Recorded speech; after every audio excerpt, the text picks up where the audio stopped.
Once you've made several prints and you've got some prints that you're happy with, it's time to move on to the next step.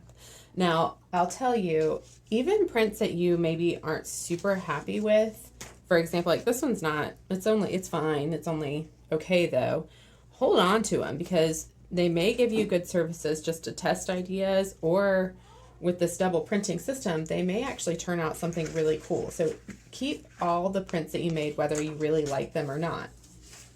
And hopefully you still have your grid paper that you use to transfer onto your styrofoam, because the next step is to take that grid paper and figure out what you're going to turn your tessellation into. Now, it can just be design. It doesn't have to be an object. It can be, you know, one thing in one shape and then another thing in another shape, and you kind of change it. That's entirely up to you. You just need to decide how you're going to figure out the design element of this piece. And then what you'll do is that same process where you put this up against a window, match it with whichever tessellation you want, and use your dull pencil to trace it through the same way as we did before. Now for me, I think I'm going to repeat this fish throughout. So what I'll do is, I don't need to draw it multiple times on here. I just had to draw it once. Once I finish tracing it onto the styrofoam, I can rotate it and match it up with the next shape and just continue to trace the same fish as many times as I need to. Now, this section right here was part of that original tessellation. So when I move on to the styrofoam, I need to make sure that I take my pencil and I press this in so it's no longer sticking up anymore, so that the only part of the shape of the tessellation that I'm working with that's actually like elevated is the fish, and then the design is impressed within the fish.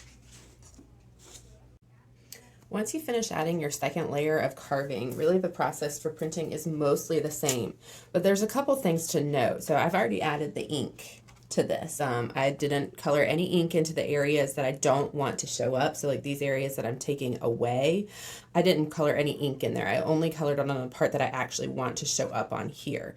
The first thing to pay attention to is that you've got your print turned the right way.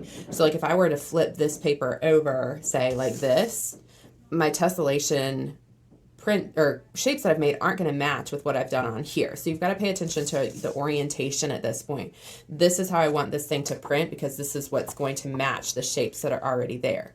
Second, there's a bit of a balancing act here, because if we add water onto this the same way as we added water onto it before, we're going to probably smudge some of these shapes, because I mean, this is just marker. So it's a little bit of a balancing act to get this paper wet, but not probably as wet as before. And you also don't really want to like smudge it and smear it. So I'm going to instead just dab with my sponge to add that water instead of rubbing it on there the way I did before. And I'm not going to rub it in with my hand.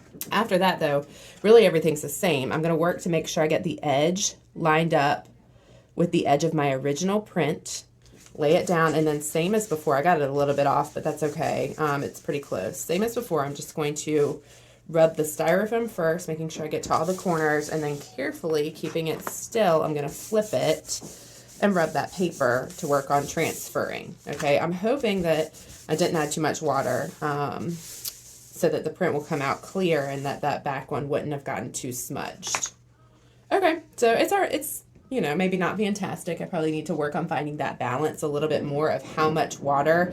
There's some parts that didn't really transfer very well at all, and some parts that maybe there was just a little too much water. So just, it's a little bit of just, you know, kind of playing to see how, you know, how much water. I could try, I might try to match this back up and transfer a little more ink in the places that didn't transfer, but it's, you know, I don't know, that maybe wasn't the best idea, because it's gonna, you know, probably get kind of off. So anyways, that's how you finish the project, is just doing that second layer of printing. And you probably want to also maybe do a couple prints that are just your tessellation, so that if this process of double printing doesn't work out real well, you know, you can see what your tessellated print would look like.